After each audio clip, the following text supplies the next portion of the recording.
ஹல்லேலூயா. எல்லாம் சந்தோஷமா இருக்கீங்களா? அட போங்க பாஸ்டர், 2025 நாப்பட்ட பாடு கீடம் பூக்கும்னு வாக்குத்தத்தம் கொடுத்தீங்க. எங்க எல்லாம் உங்களுக்கு கீடமா போச்சு இல்ல? வாக்குத்தத்தங்கள் முழுவதுமாக நமக்கு நிறைவேற வேண்டும் என்றால் ஆண்டவருடைய வாக்குகள் எப்பொழுதும் குறைவு கிடையாது. நாம குறைவுள்ளவர்களாக இருக்கிறோம். ஹல்லேலூயா. இந்த 2026 ஆண்டு ஒரு சிறப்பான ஆண்டாக அமைய வேண்டும் என்று சொல்லி நான் வாழ்த்துகின்றேன். இந்த புத்தாண்டில் புதுமைகள் தொடரட்டும், மாற்றங்கள் மலரட்டும். இனிய புத்தாண்டு நல்வாழ்த்துக்கள். மீண்டும் உங்களுக்கு ஒரு நல்ல வாழ்த்துக்களை நான் தெரிவித்துக் கொள்கின்றேன். இந்த 2026 ஆண்டினுடைய வாக்குத்தத்த வசனம் எத்தனை பேர் நீங்க கேலண்டர், நம்முடைய கல்வாரி கேலண்டர் வாங்குனீங்க? எத்தனை பேர் கல்வாரி கேலண்டர்? கேலண்டர் ஹவுஸ் போகும்போது உங்களுக்கு கொடுத்தோம். இன்றைக்கு ஆராதனை முடிந்து செல்லும் போது கேலண்டர் கொடுப்போம். அதிலே இருக்கிற வாக்குத்தத்த வசனம் தான் இந்த வருடத்தினுடைய வாக்குத்தத்த வசனமாக நான் உங்களுக்கு தருகின்றேன். யோசுவா 3ஆம் அதிகாரம் 5ஆம் வசனம். ஒரு சத்தமாக வாசியுங்கள். யோசுவா ஜனங்களை நோக்கி, உங்களை பரிசுத்தம் பண்ணிக் கொள்ளுங்கள், நாளைக்கு கர்த்தர் உங்கள் நடுவிலே அற்புதங்களை செய்வார் என்றான். கரங்களை சொல்லுங்க. அப்போ இந்த 2026 வருடத்தினுடைய வாக்குத்தத்த வசனம், கர்த்தர் உங்கள் நடுவிலே அற்புதங்களை செய்வார். ஹல்லேலூயா, ஹல்லேலூயா, ஹல்லேலூயா. கர்த்தர் உங்கள் நடுவிலே அற்புதம் செய்ய போகிறார். நீங்கள் வேதம் முழுவதும் ஆதியாகமத்திலிருந்து நீங்க பாத்தீங்கன்னா எவ்வளவு அற்புதங்கள் வேதத்திலே சொல்லப்பட்டிருக்கிறது. நீங்க பாத்தீங்கன்னா ஆதி படைப்பு முதல் வெளிப்படுத்தின விசேஷம் வரைக்கும் நீங்க பாத்தீங்கன்னா அநேக தேவன் அற்புதங்கள் செய்தார், தேவ மனிதர்கள் அற்புதங்கள் செய்தார்கள், இயேசு கிறிஸ்து அற்புதம் செய்தார், சீஷர்கள் அற்புதம் செய்தார்கள், அது மாத்திரமல்ல தேவ ஊழியக்காரர்களும் அற்புதம் செய்தார்கள். இப்போ அற்புதம் செய்கிற அந்த ஒரு சூழ்நிலை தான் வேதம் முழுவதும் நிறைந்திருக்கிறதை நான் பார்க்கிறோம். இப்போ ஆண்டவர் இந்த இடத்துல நமக்கு கொடுக்கிற வாக்குத்தத்தம், கர்த்தர் உங்கள் நடுவிலே, அந்த வார்த்தையை நீங்க அண்டர்லைன் பண்ணுங்க, உங்கள் நடுவிலே அற்புதங்களை செய்ய போகிறார். அது எப்படிப்பட்டதான அற்புதம்? தடைகளை தாண்டி அற்புதம் என்று நாம் தலைப்பு கொடுக்க வேண்டும். தடைகளை தாண்டி, இல்லைன்னா தடைகளின் நடுவிலே அற்புதம் என்று நாம் சொல்ல வேண்டும். பழைய வருடம் எப்படி போச்சு அப்படின்னு ஒவ்வொருத்தையும் நம்ம கேள்வி கேட்டனா, ஓகே பாஸ்டர் தாசையா நல்ல சாட்சி சொன்னாரு, 6 மாசம் எப்படி போச்சுன்னு தெரியல, கொஞ்சம் நல்லா போற மாதிரி இருந்தது. அடுத்த 6 மாசம் பிரச்சனைக்குரியதாக இருக்கு. நேற்று நல்லா இருந்த பாஸ்டர், இன்னைக்கு சாத்தா என்ன பண்ணாலும் தெரியல, ஒரு பெரிய பிரச்சனை கொண்டு வந்துட்டான். இந்த நாள், இந்த உலகத்திலே நீங்கள் ஜீவனுள்ள நாள் வரைக்கும் உபத்திரவங்கள் மத்தியில தான் அற்புதங்களை என்ன பண்ண முடியும், பெற முடியும். பழைய வாழ்க்கை கடந்து விட்டு நீங்க புதிய வாழ்க்கைக்குள்ள வரணும். நல்ல கவனிங்க, பரிசுத்தம் பண்ணிக் கொள்ளுங்கள் என்று வேதம் சொல்கிறது. அந்த பரிசுத்தத்தோட நீங்க 2026 ஆண்டிலே நுழைந்தீர்களானால் கண்டிப்பாக இந்த வாக்குத்தத்தம் உங்களுக்கு சொந்தமா. அந்த பழைய பாவத்தோடு, அந்த பழைய காரியத்தோடு, தேவனுக்கு பிரியமில்லாத அந்த ஒரு நோக்கத்தோட நீங்க புதிய ஆண்டுக்குள்ளே வந்தீங்கன்னா உங்களுடைய வாழ்க்கையிலே வாக்குத்தத்தங்கள் ஒருபோதும் நிறைவேறாது.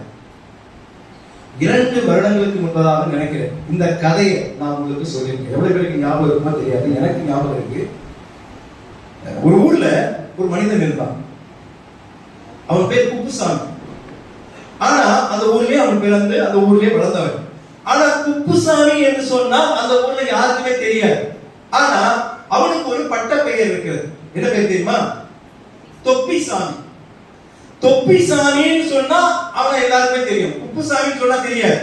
ஆனா தொப்பிசாமின்னு சொன்னா அவனுக்கு எல்லாருக்கும் தெரியுமா? நினைவு தெரிஞ்ச நாள்ல இருந்து அவன் ஒரு தொப்பியை போட்டுட்டே இருப்பான். அது தொப்பியை மாற்றவும் மாட்டான். அந்த தொப்பி தான் அவனுக்கு அடையாளம். எங்க போனாலும், வேலைக்கு போனாலும், வீட்டுல இருந்தாலும் அந்த தொப்பியோடு தான் இருப்பான். தூங்கும்போது மட்டும்தான் தொப்பியை கலட்டுவான். அதனால அவனுக்கு ஒரு அடையாளமாகவே ஆயிடுச்சு. அவனுடைய வேலை என்னவென்றால் இந்த பழைய பொருட்கள் நாம் சேகரித்து அதை வாங்கி அதை விற்கிற ஒரு தொழிலை அவன் செய்து கொண்டிருக்கிறான். ஒரு நாள் இப்படியாக பழைய பொருட்களை அவன் சேகரிக்கும் போது அவனுக்கு ஒரு பெரிய சென்ட் பாட்டில் அவனுக்கு கிடைத்தது. அப்பொழுது இவனுக்கு ரொம்ப ஆச்சரியமா போச்சு, என்னடா இவ்வளவு பெரிய சென்ட் பாட்டில் நமக்கு கிடைச்சிருச்சே, ஏதோ பழைய பொருள் சொல்லி யாரா போட்டுட்டாங்க, ஆனா இதுல நிறைய நமக்கு காசு கிடைக்கும் சொல்லி அவன் என்ன பண்ணா, சின்ன சின்ன பாட்டில் இந்த சென்ட் அடைச்சி என்ன பண்ணா, ஜன்னல் ஓரமா அங்க வடிக்க வச்சுட்டான். இதை கொஞ்சம் கொஞ்சமா வித்து நம்ம என்ன பண்றோம், நிறைய பணத்தை சம்பாதிச்சு இன்னும் சந்தோஷமா இருக்கணும் அப்படின்னு நினைச்சுக்கிட்டு இருக்கிறான். ஒரு நாள் அவனுடைய நண்பன் அங்கே வருகிறான். வீட்டுக்கு வந்த உடனே அவன் அந்த தொப்பியோட உட்கார்ந்து இருக்கிறான். அப்ப உள்ள வரும்போதே, என்னடா நண்பா, இந்த தொப்பி இன்னும் நீ விடலையா, இந்த தொப்பியை தயவுசெய்து நீ மாத்த மாட்டியா, நானும் பல வருஷம் உனக்கு சொல்லிக்கிட்டே இருக்கிறேன், இந்த தொப்பியை என்ன பண்ணு, தயவுசெய்து தொலைத்து விடு, வேற ஒரு தொப்பி வாங்கி மாட்டிக்கோ அப்படின்னு அவன் சொல்றான். சரிடா, உனக்காக நான் மாத்திக்கிறேன், தொப்பி வாங்குறேன், இந்த சென்ட்டை என்னைக்கு நான் விற்கிறேனோ அன்னைக்கு என்ன பண்ணிடுறேன், வேற தொப்பி வாங்கிடுறேன் அப்படின்னு சொல்லி ரெண்டு பேரும் பேசிக்கிட்டு இருக்கும் போது இந்த கதை ஒரு பெரிய கதை, அதை கவனிங்க.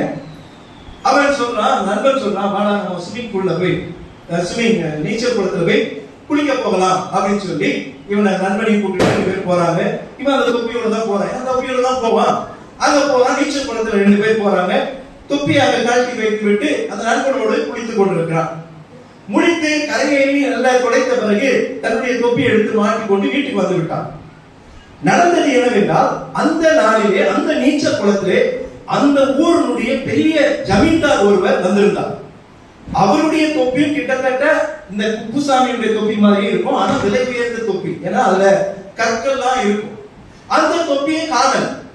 அப்போ அவங்க யோசிக்கிறாங்க, என்ன நம்ம தொப்பியை காணல் பார்த்தா அங்க இந்த குப்புசாமியோட தொப்பி அங்க அப்படியே கிடக்குது. அப்ப எல்லாரும் சொல்லிட்டாங்க, இல்ல இல்ல இது குப்புசாமியுடைய தொப்பி தான், அவன் தான் என்ன பண்ணிட்டான், வேணுனே உங்க தொப்பி எடுத்துட்டு போயிட்டான் அப்படின்னு சொன்ன உடனே, ஆனா உண்மையா நடந்தது. ஆனா அந்த குப்புசாமி அந்த பாக்கல, தொப்பி எடுத்து மாட்டிக்கிட்டு அவன் போயிட்டான். அவன் நண்பனும் அதை கண்டுக்கல. நடந்தது என்ன, அவர் என்ன பண்ணாரு, ஆளை அனுப்பி இவன் வீட்டுல வந்து சோதனை செய்யணும்னு சொல்ற போது பார்த்தா அந்த ஜமீன்தாருடைய தொப்பி இவன் கையில இருக்கு. ஐயா தெரியாம செஞ்சுட்டு, அதெல்லாம் கிடையாது, நீ என்னுடைய தொப்பி எடுத்துட்டு வந்தனால இந்த 1000 ரூபாய் நீ எனக்கு அபராதம் செலுத்தியா ஆகணும்னு சொல்லி 1000 ரூபாய் அவங்க கிட்ட வாங்கிட்டு அந்த தொப்பியை வாங்கிட்டு இந்த பழைய தொப்பியை கொடுத்துட்டு போயிட்டான். இவனுக்கு ரொம்ப கஷ்டமாயி போச்சு, என்னடா இந்த தொப்பியை இப்படி ஆகி போச்சு அப்படின்னு சொல்லி வீட்டுக்கு நடந்து வரான். வரும்போது அவனுக்கு ரொம்ப கோபம், இந்த தொப்பியால தானே எனக்கு 1000 ரூபாய் நஷ்டம் சொல்லி தூக்கி என்ன பண்ணா, வீட்டை நோக்கி அடிக்கிறான். அந்த தொப்பி பறந்து வந்து இந்த ஜன்னல் ஓரமா நிறைய சென்ட் அடிக்க வச்சிருந்தான் பாருங்க, அந்த சென்ட் மேல பட்டு எல்லா சென்ட் என்ன ஆயிடுச்சு, உடைஞ்சு போயிடுச்சு. இதை பார்த்த உடனே அவனுக்கு இன்னும் கஷ்டமாச்சு, இந்த தொப்பிய இனி நமக்கு கிட்டவே இருக்கக்கூடாது, இந்த தொப்பியை தொலைச்சிடணும் அப்படின்னு சொல்லி யோசிக்கிறான். சரி பேசாம என்ன பண்ணலாம், இந்த தொப்பிய போய் பக்கத்துல இருக்க எங்கேயா போய் புதைச்சிடலாம் அப்படின்னு சொல்லி கொஞ்ச தூரம் நடந்து போய் என்ன பண்றான், ஒரு மரத்துக்கு கீழே பள்ளத்தை நோண்டி இந்த தொப்பிய, அன்னைக்குதான் அவன் மனசு வந்திருக்குது, தொப்பிய உள்ள போட்டு அதை மூடுறான். இதை என்ன பண்ணிட்டான், எதிரில் இருக்கிற ஒரு எதிர் வீட்டுக்காரன் இதை பார்த்தான். ராத்திரியில குப்புசாமி ஏதோ மரத்துக்கு கீழே புதைக்கிறான், ஏதோ தப்பு பண்ணி ஏதோ செய்யறான், அதனால என்ன பண்ணணும், இவனுக்கு போலீஸ்ல போட்டு கொடுத்துருவோம், ஏன்னா நிறைய பொறாமைகள் இருக்குல்ல. உடனே போலீஸ் போன் பண்ணா, குப்புசாமி ஏதோ தப்பு பண்ணிட்டான், ஏன்னா மரத்துக்கு கீழே எதையோ என்ன பண்றான், புதைச்சுக்கிட்டு இருக்கிறான். உடனே போலீஸ் கொஞ்ச நேரத்துல வந்துருச்சு, வீட்டை தட்டுறாங்க. வந்து வர்றாங்க, என்ன தப்பு பண்ணா, ஒண்ணும் தப்பு இல்லை, மரத்துக்கு கீழே எதையோ நீ புதைச்சுமே, நான் ஒண்ணு புதைக்கலையே, வா அப்படின்னு சொல்லி அந்த மரத்தை காட்ட புதைச்சு பார்த்தா அந்த தொப்பி தான் உள்ள இருக்கு. அப்ப போலீஸ்காரர் திட்டிட்டு, இதை ஏன்டா நீ இதை போய் புதைக்கிறதுக்கு நீ ட்ரை பண்றன்னு சொல்லி அவனை திட்டி விட்டு அந்த தொப்பி மறுபடியும் அந்த குப்புசாமி கையில வந்துருச்சு. ரொம்ப கஷ்டமா போச்சு, என்னடா இது புதைக்கலான்னு பார்த்தா கூட அந்த தொப்பி நம்ம விட்டு போக மாட்டேங்க. சரி அப்ப என்ன பண்ணலாம், எங்கேயும் யாருக்கும் தெரியாத ஒரு இடத்துல போகணும்னு சொல்லி என்ன பண்ணா, ஒரு நாள் காத்திருந்தான்.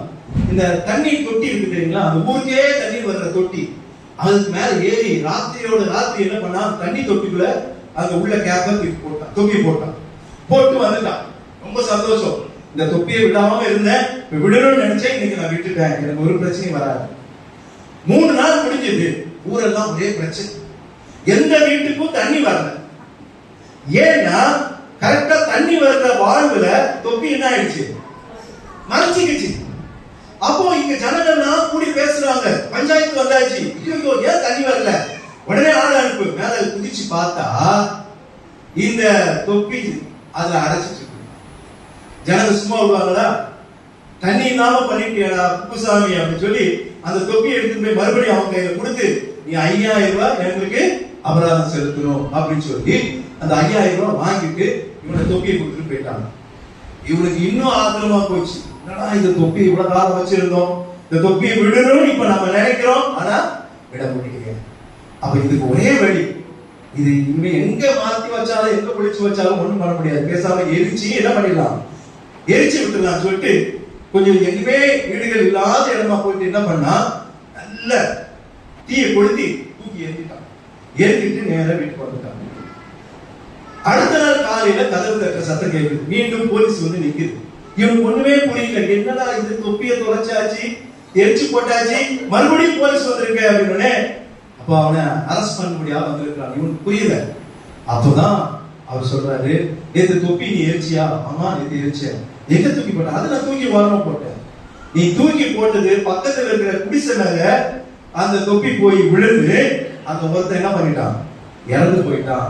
அதனால நீ தொப்பியை எரிந்து போட்டதுனால உன் மேல கொலை பழி விழுந்துருச்சு, நீ ஜெயிலுக்கு தான் வரணும் சொல்லி அவனை சிறைச்சாலைக்கு கூட்டிட்டு போயிட்டான். கடைசி வரைக்கும் அவன் தொப்பியை ஃபர்ஸ்ட் அது ஒழிக்கணும்னு நினைக்கல. ஆனா ஒழிக்கணும்னு நினைக்கும் போது அவனுடைய வாழ்க்கை என்ன ஆயிடுச்சு, முடிஞ்சு போச்சு. நான் இன்னைக்கு எதுக்கு இந்த கதையை சொல்றது, 2025 ஆண்டுல நிறைய நம்மகிட்ட தொப்பிங்க இருக்குது. ஒரு தொப்பி இல்ல, தொப்பி மேல தொப்பி அடிக்க வச்சிருக்கிறோம். பழைய தொப்பிங்க நிறைய இருக்கு. நீங்க அந்த தொப்பியோட புதிய வருஷத்துக்குள்ள வந்தீங்கன்னா கடைகளின் நடுவிலே அற்புதங்களே ஆண்டவர் உங்களுக்கு செய்ய மாட்டார். தொப்பியை தூக்கி போடுங்க. கொஞ்சம் கஷ்டம் தான், பிரச்சனை வரும். ஆனா தொப்பியை தூக்கி போட்டு நீங்க உள்ள வா. 2026ல பாவங்களை ஒதுக்கி விட்டு நீங்க பரிசுத்தத்தோடு உள்ளே நுழையும் போது கர்த்தர் உங்கள் நடுவிலே அற்புதங்களை செய்வார். ஹல்லேலூயா, ஹல்லேலூயா. இது யார் சொன்ன வார்த்தை? யோசுவா சொன்ன வார்த்தை. அத நீங்க மறுபடியும் படிங்க. யோசுவா 3:5 யோசுவா ஜனங்களை நோக்கி போதும். யோசுவா ஜனங்களை நோக்கி சொல்லுகிறார், உங்களை பரிசுத்தம் பண்ணிக் கொள்ளுங்கள், நாளைக்கு கர்த்தர் உங்கள் நடுவிலே அற்புதங்களை செய்வார் என்று. அப்போ தடைகளிலே நடுவிலே ஆண்டவர் அற்புதம் செய்வதாக வாக்கு கொடுக்கிறார். உங்கள் நடுவிலே அற்புதங்களை செய்வார். யாருக்கு அற்புதம் வேண்டாம்? யோசிச்சு பாருங்க. ஆண்டவர் எனக்கு அற்புதம் செய்யணும், அதிசயம் செய்யணும், என் வாழ்க்கை முழுவதும் அற்புதமாய் நடக்கணும். ஏன்னா நம்முடைய தேவனுடைய பெயர் அற்புதம். அவர் அற்புதம் செய்கிறவர். இந்த 2026 ஒரு 25 பயங்கர கஷ்டத்துல போயிருக்கலாம். வியாதியோடே நீங்க கடந்து வந்திருக்கலாம், பிரச்சனையோடே வந்திருக்கலாம், கஷ்டத்தோடே வந்திருக்கலாம், வியாதியோடே வந்திருக்கலாம். ஆனா ஜீவனை மட்டும் ஆண்டவர் கொடுத்திருக்கிறார். இந்த 2026 ஆண்டு ஆண்டவரே நீர் எங்களுக்கு சொல்லியிருக்கிறேன், நான் உங்கள் நடுவிலே அற்புதங்களை செய்வேன் என்று வாக்கு கொடுத்திருக்கிறேன். என்னுடைய வாழ்க்கையிலே, என்னுடைய தனிப்பட்ட வாழ்க்கையிலே, என்னுடைய குடும்ப வாழ்க்கையிலே நீ அற்புதங்களை எனக்கு செய்யும் ஆண்டவரே. ஆண்டவர்கிட்ட கேட்கிறீங்களா? பழசெல்லாம் தூக்கி போடும், புதிய வாழ்க்கைக்குள்ளே வாங்க, புதிய காரியத்துக்குள்ள வாங்க. பழையவர்கள் ஒளிந்து போயிங்க, எல்லாம் புதிதாக இந்த வேதம் சொல்லுங்க. புதிதாக்கப்பட்டவர்களாக இந்த புதிய வருடத்துக்குள்ள நீங்க வந்தீர்களா? தடைகளின் நடுவிலே ஆண்டவர் அற்புதங்களை செய்வார். சரி, இந்த வாக்குத்தத்தத்துக்கு பிறகு ஒரு 3 சம்பவம் இந்த யோசுவா புத்தகத்திலே நடைபெறுகிறது. 3 விதமான அற்புதங்கள் நடைபெறுகிறது. நிறைய அற்புதங்கள் நடைபெறுகிறது, எல்லாத்தையும் சொல்ல முடியாது. இந்த அற்புதம் செய்வேன் என்று ஆண்டவர் சொன்ன பிறகு, யோசுவா மூலமாக சொன்ன பிறகு நடந்த 3 சம்பவங்களை நான் சொல்லி நான் முடிக்க இருக்கின்றேன். முதலாவதாக யோசுவா 3ஆம் அதிகாரம் 17ஆம் வசனத்தை வாசிங்கள். யோசுவா 3ஆம் அதிகாரம் 17ஆம் வசனம். யோர்தானை கடந்து தீருமளவும் கர்த்தருடைய உடன்படிக்கை பெட்டியை சுமக்கிற ஆசாரியர்கள் யோர்தான் நடுவிலே தண்ணீர் இல்லாத தலையில் கால் ஊன்றி நிற்கும் போது இஸ்ரவேல் எல்லாரும் தண்ணீரற்ற உலர்ந்த தரைவழியாய் கடந்து போனார். நல்லா நீங்க அதை படிக்கணும். தண்ணீரற்ற, அது என்னது? யோர்தான் நதி. யோர்தான் நதியில தண்ணி எப்படி இருக்கும் யோசிச்சு பாருங்க. யோர்தான் நதி, அந்த தண்ணி அவர் சொன்ன நல்ல வார்த்தை சொன்னாங்க, கரை புரண்டு ஓடக்கூடிய அந்த நதி. இப்ப இவங்க எப்படி போறாங்களா? தண்ணீரற்ற, ஈரம் கூட இல்லைங்க. கரைக்கு அரைச்சுங்க, ஈரம் கூட இல்ல, காஞ்சு கிடக்குது. அதுதான் உலர்ந்த எப்படிங்க நடக்குது? தேவன் தடைகளை தாண்டி அற்புதங்களை செய்வார். முதல் காரியம், தடைகளை கடக்க செய்வார். இவர்கள் யோர்தான் நதியை கடந்து போனார்கள். கடக்க முடியாத சூழ்நிலை உங்களுக்கு இப்படி வரும். 2026 இந்த மாதிரி யோர்தான் நதியை போன்ற நடுவிலே அதை நீங்கள் கடந்து செல்லக்கூடிய ஒரு சூழ்நிலை உங்களுக்கு வரும். ஆனா உங்களால் முடியாது. ஆண்டவர் சொல்லியிருக்கிறார், கர்த்தர் உங்கள் நடுவிலே அற்புதங்களை செய்வார். ஹல்லேலூயா. அவர் உங்களை கடக்க செய்வார். ஹல்லேலூயா. நம்புறீங்களா? ஹல்லேலூயா. நம்புறீங்களா? ஹல்லேலூயா. ஹல்லேலூயா. நீங்க நம்பல, இன்னும் நிறைய பேர் சொல்லல. ஹல்லேலூயா. ஆண்டவர் உங்கள் தடைகளை கடக்க செய்வாருங்க. புதிய வருஷத்துல ஒரு புதிய தெம்போடு நம்ம இந்த வருடத்துக்குள்ள நம்ம பிரவேசித்திருக்கிறோம். ஒரு பெரிய ஒரு நல்ல வாழ்க்கை ஆண்டவர் நமக்கு தரப்போகிறார். தடைகள் வராதுன்னு ஆண்டவர் சொல்லல, தடைகள் வரும். ஆனா தடைகளை நீங்கள் கடப்பீங்க. ஹல்லேலூயா. நீங்க பாருங்க, இந்த சம்பவத்தை பாருங்க. இவங்க எரிகோவுக்கு போகணும்னா யோர்தான் நதியை கடக்கணும். ஆனா எப்படி கடப்பாங்க? நதி புரண்டு ஓடுது, தண்ணி நிறைய. ஆனா இங்க நடக்குது ஒரு பெரிய அற்புதம் நடக்குது. யோர்தான் நதி பிரிகிறது. மோசே செங்கடலை என்ன பண்ணார்? ரெண்டாக பிளந்தார். பார்வோன் பின்னாடி துரத்தி கொண்டு வருகிறான். முன்னாடி கடல், பின்னாடி பார்வோன் சேனைகள். இஸ்ரவேல் ஜனங்கள் புலம்புகிறார்கள், ஐயோ இதுக்கா எங்களை கூட்டு வந்தீங்க? நான் பேசாம எகிப்திலே சோறு தின்னுட்டு செத்துருப்போம். ஏதோ யோர்தான் அந்த பார்வோன் தேன் ஓடுச்சு, எங்களை இழுத்துட்டு வந்துட்டு இந்த கடல்ல சங்கமிக்க முடியாத என்று அழைத்து வந்தீங்களா? இல்ல இந்த பார்வோனுடைய சேனைகளுடைய கத்தியால நாம சாகணுமா? புலம்புறாங்க. மோசே சொல்றான், கவலைப்பட, ஆண்டவர் நம்மோடு இருக்கிறார். அந்த செங்கோலை நீட்டி அந்த செங்கடலை என்ன பண்றான்? அவன் இரண்டாக பிரிக்கிறான். அந்த தரை வழியாக அவர்கள் கடந்து போனார்கள், நடந்து போனார்கள், கடந்து போனார்கள். ஆனா அந்த பாருங்க, ஒரு பெரிய அற்புதம் நடக்குது. இவர்கள் கடக்கிற வரைக்கும் தண்ணீர் சுவராயிற்று. இவர்கள் கடந்த பிறகு பார்வோன் சேனைகள் வந்த பிறகு தண்ணீர் மூடிவிடும். உள்ளுக்குள்ள பார்வோன் எல்லாம், பார்வோன் சேனைகள் தளபதி அதெல்லாம் என்னாச்சு? எல்லாம் சுத்தி ஈத்தி எல்லாம் அவுட். ஆனா இவர்கள் தப்பித்தாங்க. அந்த ஒரு காட்சி இங்கே மறுபடியும் நடக்கிறது. ஏன்னா ஆண்டவர் சொல்றார், கர்த்தர் உங்கள் நடுவிலே அற்புதங்களை செய்வார். ஹல்லேலூயா. ஆண்டவர் அற்புதங்களை செய்வார். யோர்தானை போன்ற ஒரு பெரிய எதிரான நிலை உங்களுக்கு இருக்குதா? இதை கடந்து போக வேண்டுமா? கர்த்தர் சொல்கிறார், நான் உங்களோடு இருக்கிறேன். அவங்க உடன்படிக்கை பெட்டி, அந்த ஆண்டவருடைய சமூகம், உடன்படிக்கை பெட்டிய ஆசாரிகள் சுமந்து ஆசாரிகளுடைய கால் பட்ட உடனே தண்ணீர் என்ன ஆகுது? விலகு. நீங்க அதை வீட்டுல போய் படிச்சு பாருங்க. நான் ரொம்ப நேரம் கதையை சொல்லிட்டேன், நிறைய காரியம் சொல்ல முடியாது. நதி புரண்டு வரக்கூடிய அந்த தண்ணி குவியலா நின்றுதான், குவியலா நின்றுதான். இந்த தண்ணி மேல இருந்து வந்தா அது பாய்ந்து ஓடும். ஆனா இந்த கற்கள் மேல மேல மேல போட்டு அப்படியே குவிஞ்சவே தண்ணி நிக்குது. ஆச்சரியம் ஆகாது. நீங்க வீட்டுல போய் படிச்சு பாருங்க. இவர்கள் உலர்ந்த தலைவலியாக கடந்து போனார்கள். எவ்வளவு பெரிய அற்புதம்! தண்ணீர்கள் நடுவில் உடந்த தரையில் நடந்து போவது எவ்வளவு பெரிய ஆச்சரியம்! ஆண்டவர் சொன்னார், ஆண்டவர் செய்தார். ஆண்டவர் சொல்றதுதான் செய்தார், செய்யறதுதான் ஆண்டவர் சொல்றார். நீங்க யாராவது வசனத்தை பேசுறோம்ல, ஆனா கர்த்தர் சொன்னதை செய்வார். உங்களுடைய வாழ்க்கையில, என்னுடைய வாழ்க்கையில ஆண்டவர் தடைகளை கடக்க செய்வார். யோர்தானை போன்ற ஒரு பெரிய எதிரான நிலை வந்தாலும் ஆண்டவர் கடக்க செய்வார்கள். இந்த வாக்குத்தத்தத்துக்கு பிறகு நடந்த முதல் சம்பவம், யோர்தானுடைய நதி பிளந்தது என்று வாசிக்கிறோம். இவர்கள் யோர்தான் நதியை கடந்து போனார்கள். உலர்ந்த தண்ணீரிலே கால்நடையாய் கடந்து போனார்கள். ஹல்லேலூயா. இரண்டாவது தொடர்ந்து ஒரு சம்பவம் நடக்குது. இந்த சம்பவம் முடிஞ்ச உடனே அவங்க எங்க போகணும்? அந்த எரிகோ கோட்டைக்கு போக வேண்டும். அதை கடந்துதான் நீங்க யோர்தானுக்கு போக வேண்டும். யோசுவா இரண்டாவது சம்பவம், யோசுவா 6ஆம் அதிகாரம் 20ஆம் வசனத்தை வாசிங்க. எக்காலங்கள் ஊதுகையில் ஜனங்கள் ஆர்ப்பரித்தார்கள். எக்கால சத்தத்தை ஜனங்கள் கேட்டு மகா ஆரவாரத்தோடு முழங்குகையில் அதங்கம் இடிந்து விழுந்தது. இந்த நேரம் நீங்க என்ன பண்ணிருக்கணும்? ஹல்லேலூயா, ஹல்லேலூயா. இடிந்து விழுந்ததுங்க.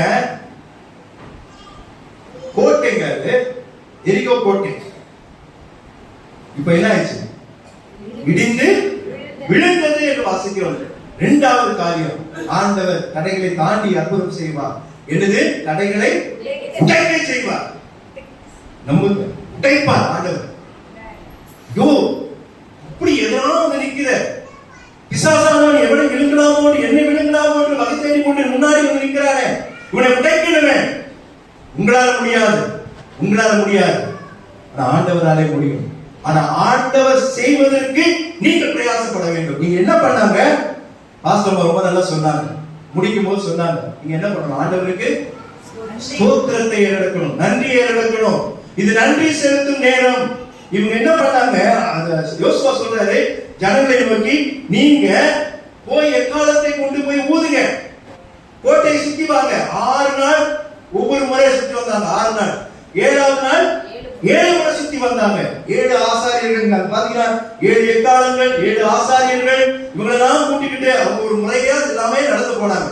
கடைசி அந்த 20வது வசனத்தில் சொல்லப்படுகிறது, அங்கே எக்காலங்கள் ஊதுகையில் ஜனங்கள் ஆர்ப்பரித்தாங்க. ஆர்ப்பரித்தா என்ன பண்ண? கத்துனாங்களா?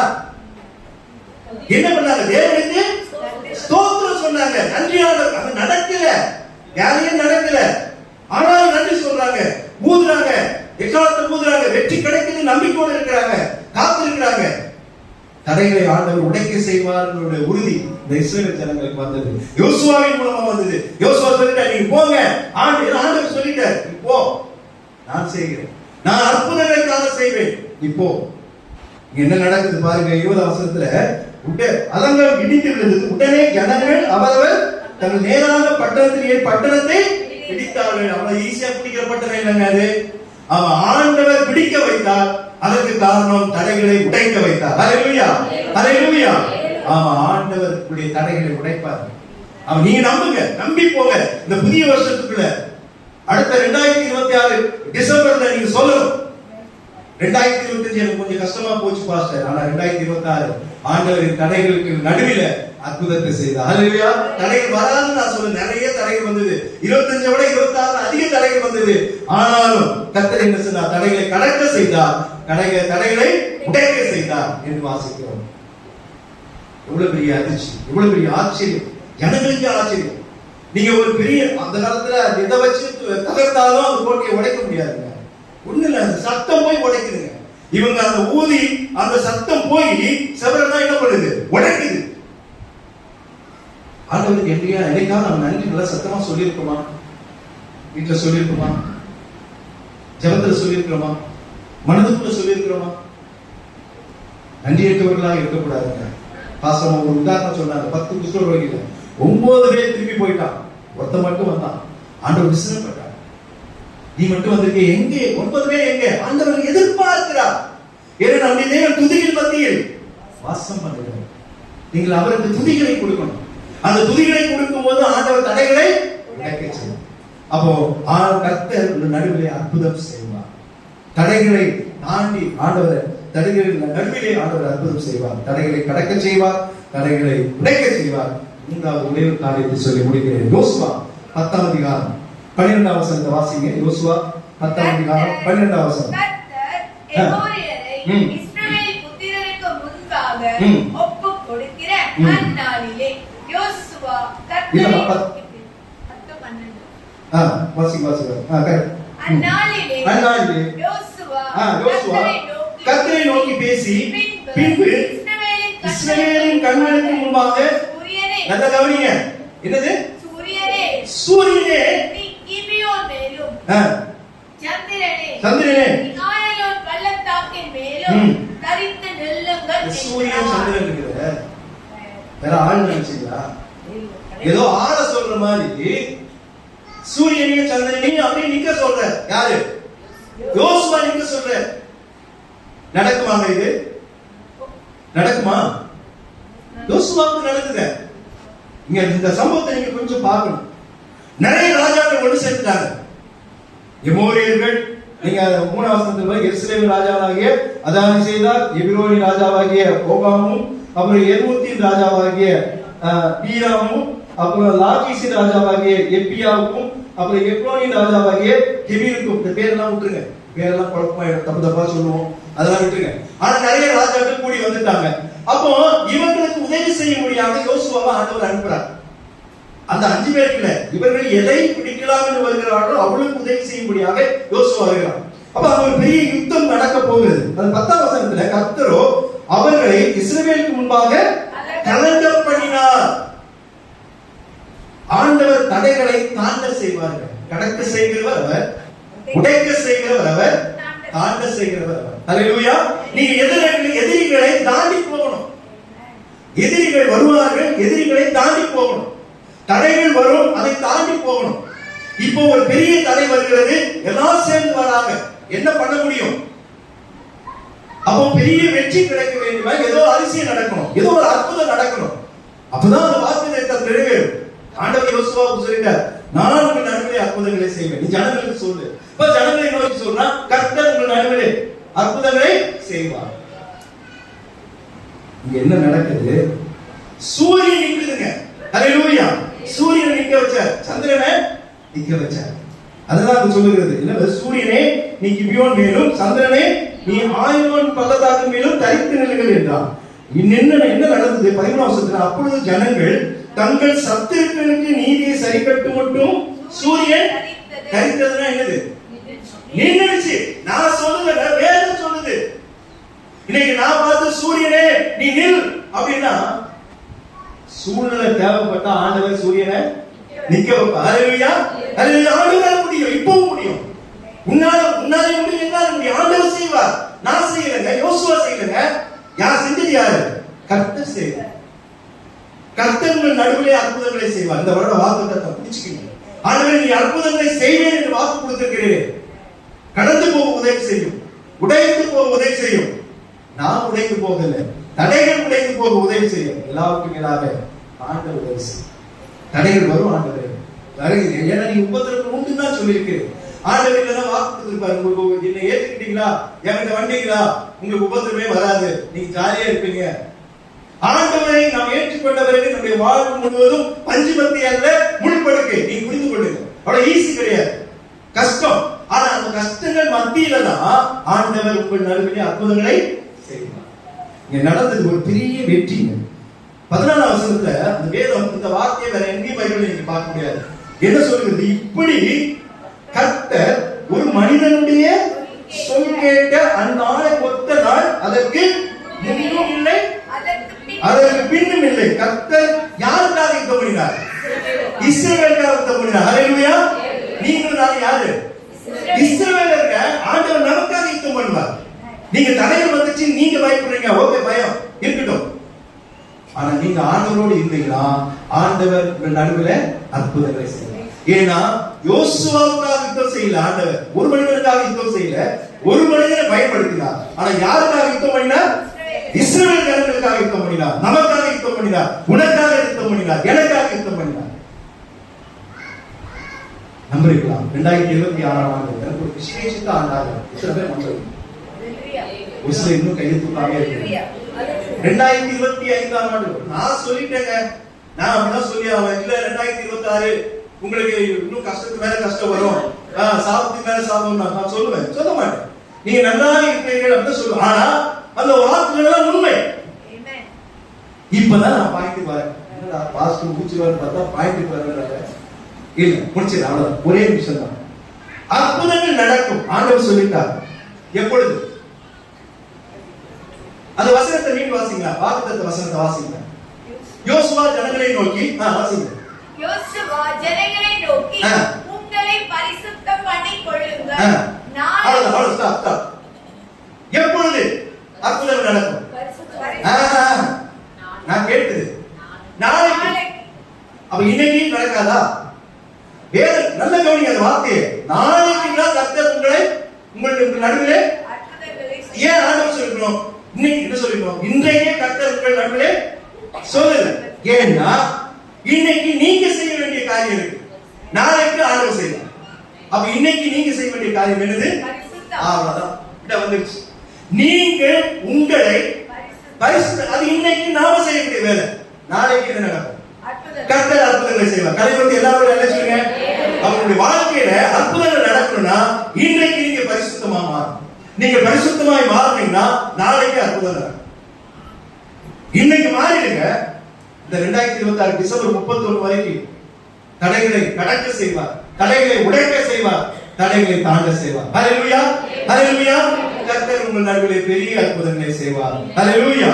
கர்த்தர் உங்களை ஆசீர்வதிப்பாராக. ஆமென்.